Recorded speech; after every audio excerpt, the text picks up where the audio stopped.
我的确不知道在长江边长大是一种什么感觉，但能在这里的夕阳下漫步，绝不只是一种闲适，而是一种被水天包围其中的怅然。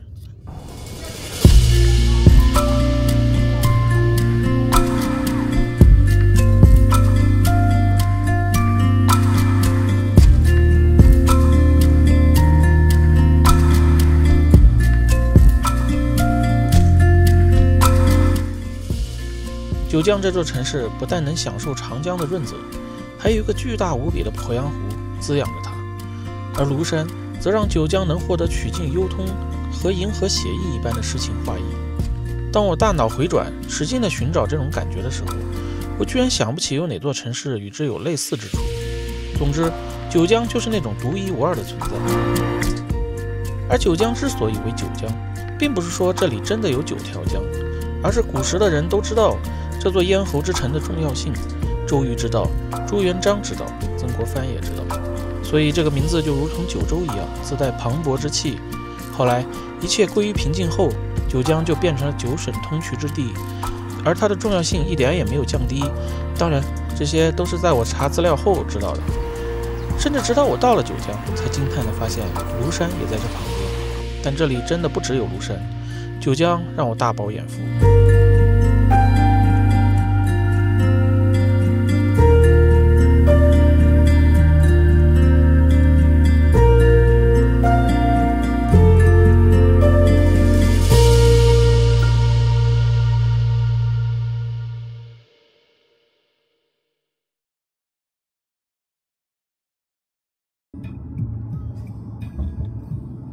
曾经有人问我是如何去观察一个城市的，其实我很多时候并不会去专门做太多的攻略和研究，我更喜欢自己的第一印象。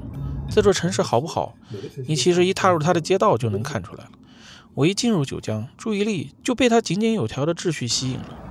这里的马路宽阔整洁，机动车、非机动车道还有停车的区域划分的井然有序，交通无论是车还是人都很规矩。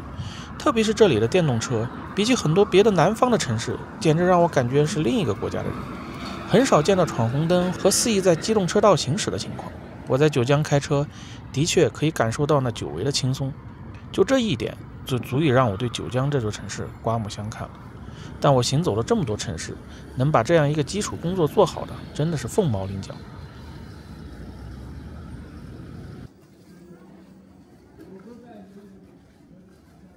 而我真正的九江之旅是从余亮南路历史文化街区开始的。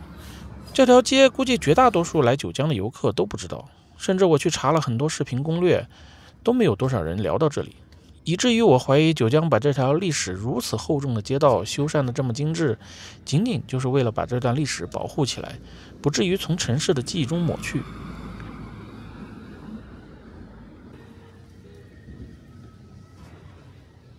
这里有大量的我都找不到名字的历史建筑，但街道上我几乎没有看到一个游客。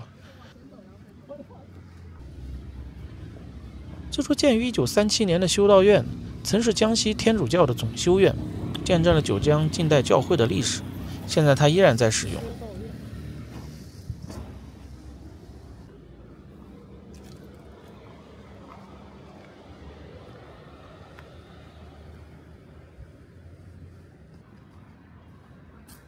在这座修道院的边上，对我来说，一个完全没有听过的能仁寺就是一个惊喜，让我对九江这个城市又上升了一个观感。这个寺庙的历史可以追溯至南朝梁武帝年间，当然，长江中下游绝大多数寺庙的命运我们都懂，就是建了毁，毁了建的历史，最后都是要拜太平天国那帮长毛贼所赐。江南一带大大小小的佛寺都难逃重建的命运，但是我去过很多南方的寺庙，总是被那里的香火气熏得四处逃窜，很少有真的能让我有一种清幽之所的感觉。这个寺庙绝对是一股清流。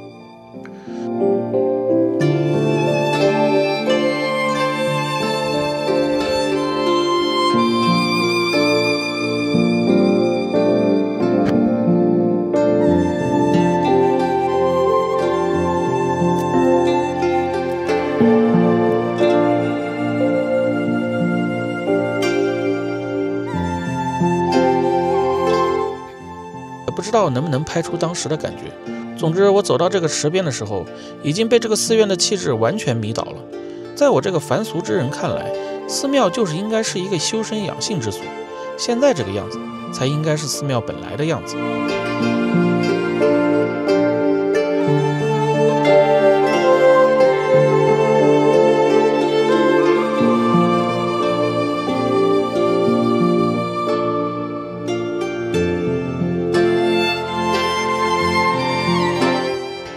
他们真的没有放过里面任何一个角落，让这里看起来无比精致和优雅。你们看这墙边的石凳、石桌，配上这个黄色的墙面和绿植，我不知道这个寺庙里的和尚佛法修行的如何，但他们的品味完全令人刮目相看。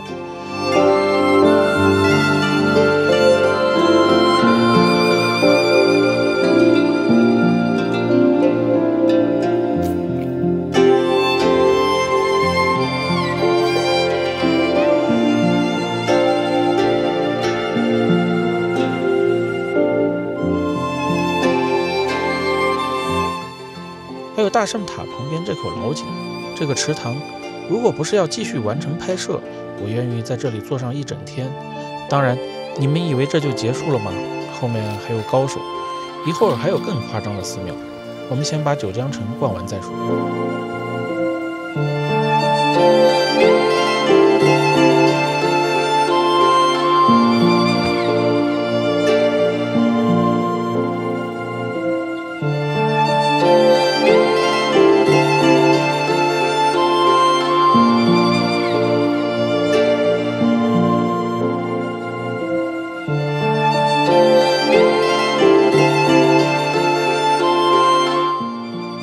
来九江总要看一下鄱阳湖吧，因为鄱阳湖对于九江来说可谓是非常之重要的。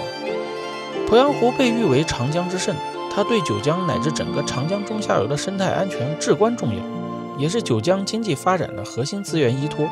不过我来的时候可能赶上了枯水季，这个本来应该在湖中的洛星墩，现在变成了草原中搁浅的游船了。游客可以不用坐船，直接就走过去。不过比起它现在的样子，我可能更喜欢它在水中的样子，这才有一种孤帆远影碧空尽之感。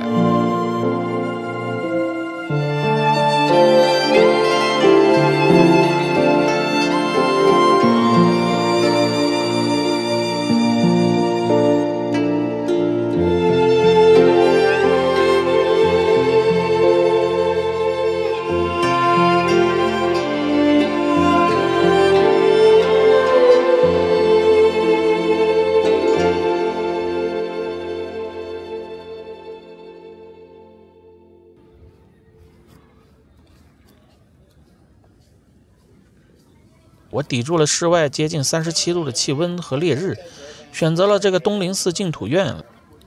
我先说一下我的结论，就是如果你来九江，一定要来这座寺庙。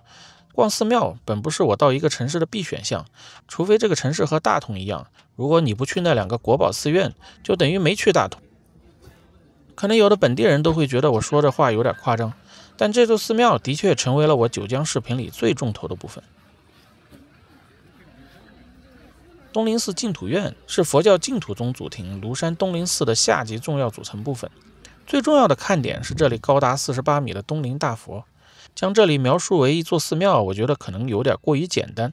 虽然我个人对于南方寺庙有一种固有的成见，就是大多设计的过于繁复华丽和夸张，但这座集建筑、造像、园林艺术的寺院，的确让我有一种大开眼界，而且还享受其中的感觉。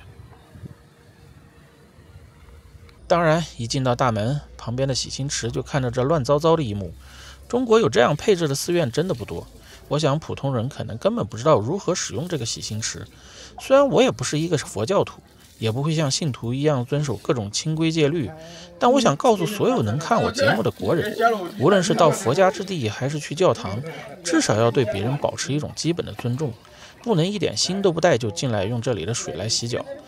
现在这样看着真的很辣眼睛。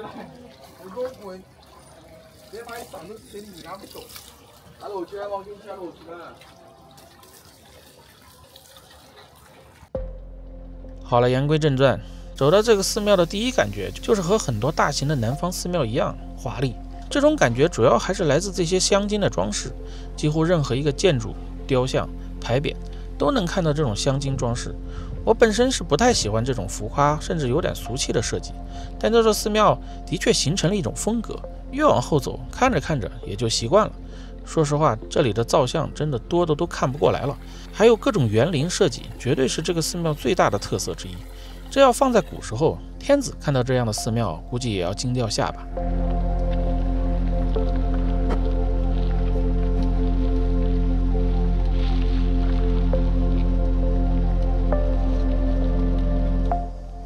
而当我到了这个别院，真的感受到了这里的高级之处。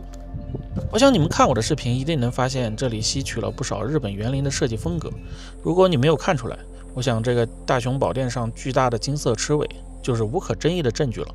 这可是货真价实的日货，幸亏他们没有把枯山水拿来做装饰，否则现在这座寺庙就要上热搜了。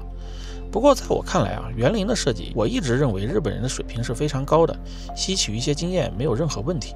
就像你现在看到的这样，点缀一些日式的设计和纯中式的建筑结合起来是非常优雅的。我在这个别院里坐了好半天，甚至有点舍不得走了。不只是因为天气太热，我找了个石椅坐下，往任何一个方向看去都是一处绝景，又是一次摄影师的狂喜。佛塔、老树，水里有打坐的小佛像，旁边还有学佛的小师妹在念佛经。何谓心静自然凉？外面炎热的天气瞬间就被这个园子的气场给抹掉了10度。其实有时候建筑和园林是不是古迹真的没有那么重要，当一个地方的人用心去打理了，你自然是能感觉到的。比起我去过的有些收了大几十块钱的古迹园林，这座号称永不收费的寺院给我的平静，那简直可以说就是无价的。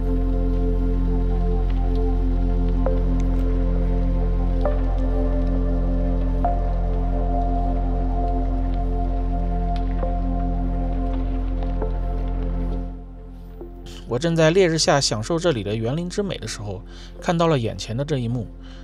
我这个2把刀居然有了作诗的欲望。古亭静卧游人稀，绿意盎然满目忧。禅意悠然随风送，心随白云任去留。怎么样，还行吧？不过不是我写的，我找 AI 帮忙的。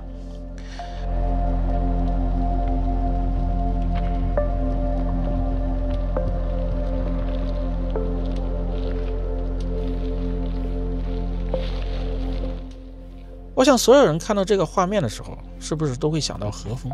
但我认为这本来就是我们唐建该有的模样。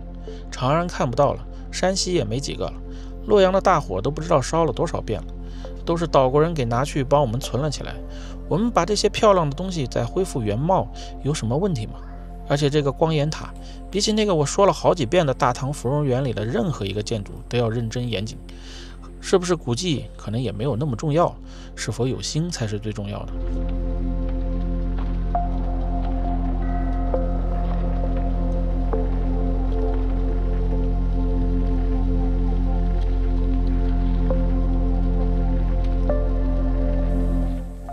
这里面任何一个建筑都不会让你觉得敷衍，我甚至跑到他们的后院，一个被隐藏起来不让参观的藏经阁的外面，看到了我在任何一个中国景区或者建筑里都没有见过的唐风园林。这里没有一个游客，安静的犹如世外。石桥枫叶古亭，这里的高级感简直完全溢出了我的镜头。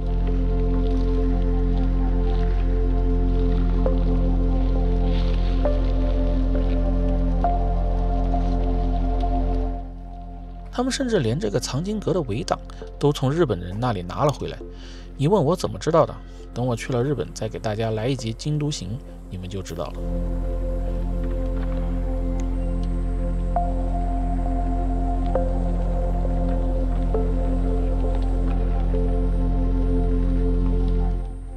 关于这个寺庙我可能聊的有点多了，但是上面还有这个最重要的目的地我还没有聊到，就是这个东林大佛。这时候我还在山脚下，到大佛还要爬着949级的台阶。此时正值中午，外面37度。我想我不是信徒，但是人家的寺庙建得这么用心，让我享受了这么多美景和建筑，主要还不收取任何的费用，本着来都来了的精神，爬吧。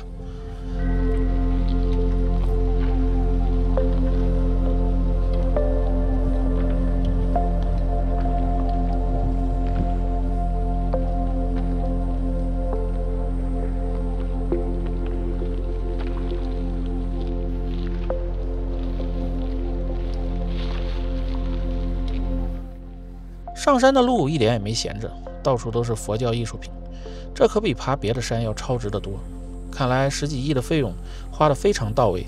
在我爬了一半的时候，知道天气热，要看大佛的人一定不容易，人家还提供了免费的茶水，少有寺庙会如此贴心，必须点赞。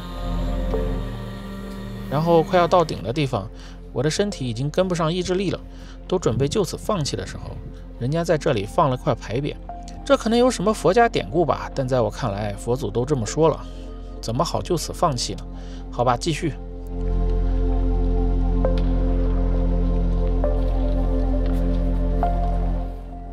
爬上最顶看大佛，当然是大部分人来这里的目的，还真有不少信徒一路从山脚磕头上山。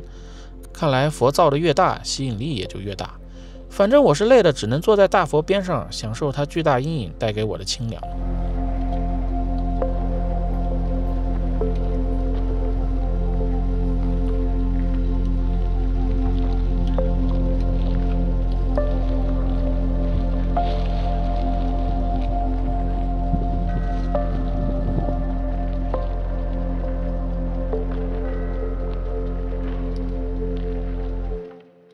前段时间在贵州总是爬山，对这些名山大川有点审美疲劳，我就准备让我的无人机带我上庐山兜一圈就完事儿。正当我兴高采烈地准备靠近庐山的时候，我的这个久经风霜的无人机就莫名其妙地开始自己旋转了。你们肯定没有看过如此酷炫的航拍风景吧？这简直就是史诗级的画面，这至少有300米高了。接下来我就拿着我的遥控器进入了一种空灵的状态，脑子一片空白。倒不是说这无人机值多少钱，主要是前几天的素材忘了拷贝出来，这几天白忙了。这次真的是有点绝望，前方就是一片森林，我就是知道位置，也大概率是找不到这架无人机了。在我大脑空白10分钟后，一想到那些素材，心里一横，找吧。这次玩大了吧？哼，无人机调到人家景区里来了，还得自己来找。我估计是找不着了，你看这都不知道掉到哪个树林子里，这怎么上去都不知道。我的妈呀，这机器也是陪了我好久了，掉了也就掉了，就是飞的数据都没了。就在这边上，我怎么过去？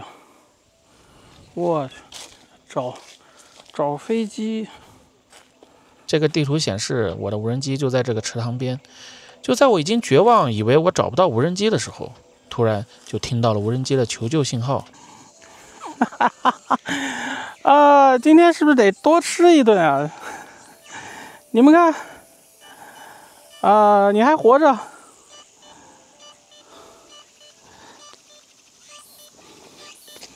太惨了，没摔坏呢，摔坏了。哎呀，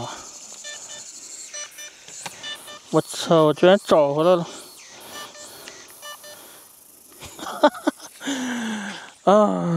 伟大了。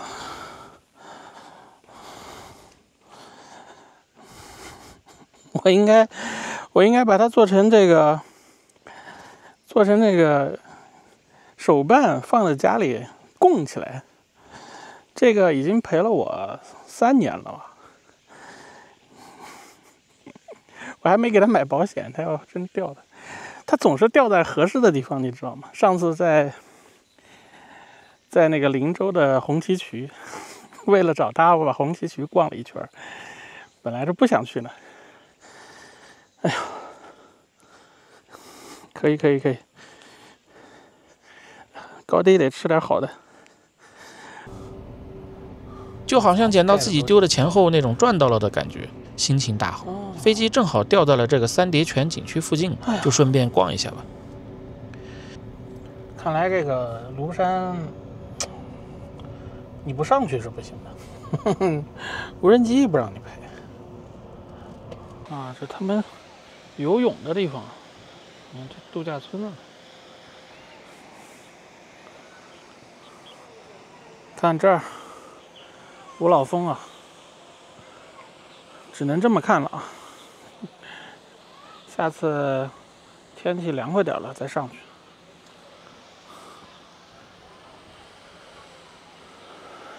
我是在贵州爬山爬的太多了，实在是爬不动了。其实这样的山在贵州应该是比较普遍的，不过在长江流域，这就是独此一家了。孤苦伶仃一个庐山，还有黄山啊，旁边还有黄山，对。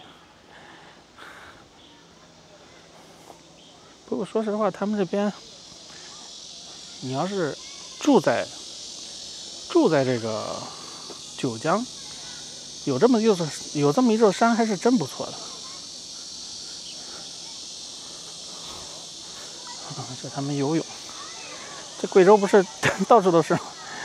我刚从那边过来。啊，小朋友，这多舒服！在庐山脚下游泳，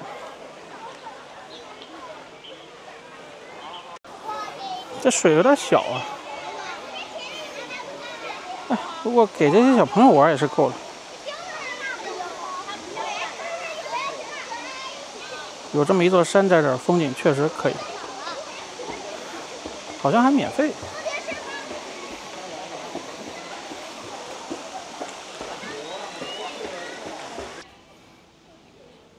这还有高级的民宿，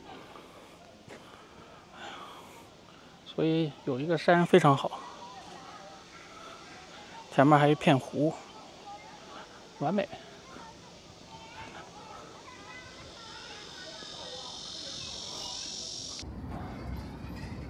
长江逛的还挺开心的，这还是在没逛庐山的情况下。由于我的无人机炸机了，而且最近真的不想再爬山了，庐山留着下次再去拍吧。我相信各位一定能搜到非常多有趣的关于庐山的内容。但你们看这个绝对是个意外，怎么没有人和我说庐山也能看方尖碑呢？这个碑叫胜利碑，为什么造这么巨大？比起华盛顿那个还高，因为功能多呀。纪念1927年收回九江英租界，纪念南昌起义的酝酿和决策，纪念秋收起义和第一面军旗的升起，纪念1938年万家岭的大捷，纪念1949年渡江战役的胜利，还有纪念98年抗洪的胜利。这里还有一个电梯，不过现在看来这个纪念碑就没有办法上去了。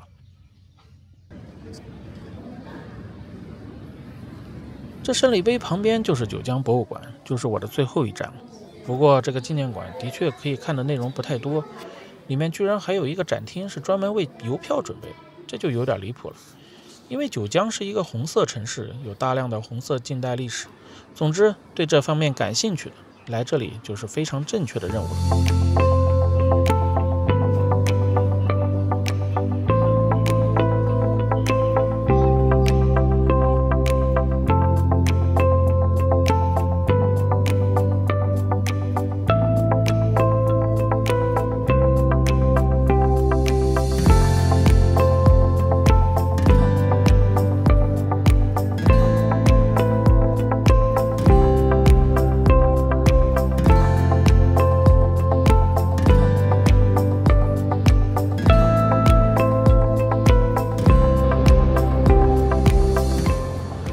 好了，上个月我发了好多烂尾的城市项目，全都是辣眼睛的景观。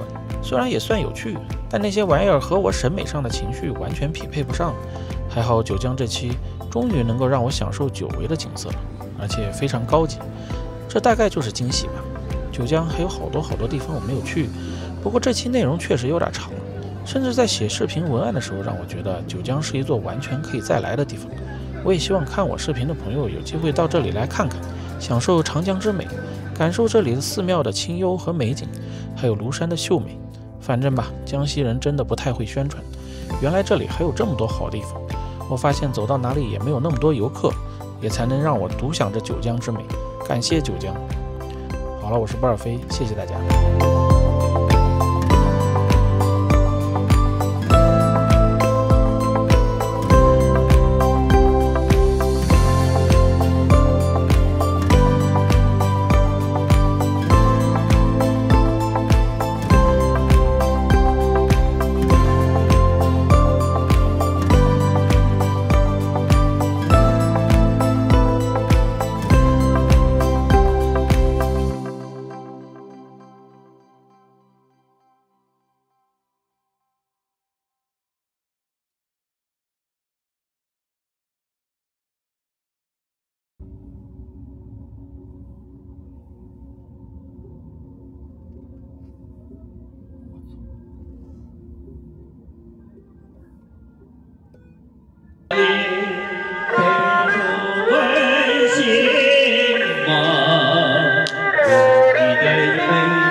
哎，你好，你好，车要过去只能坐船是吧？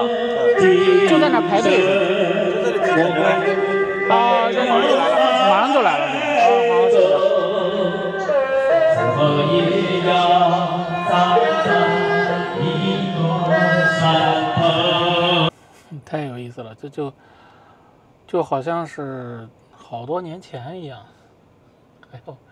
还要过，没有桥，只能坐渡轮。时间刚好，相亲大会还没开始，但那坨造型就这么少的人要渡船吗？按理说30分钟一趟都很慢。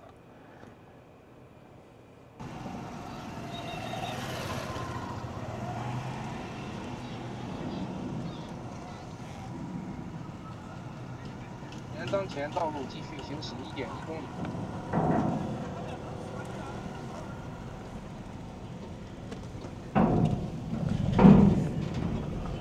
要到吗？不要到，不要到，直接是。啊。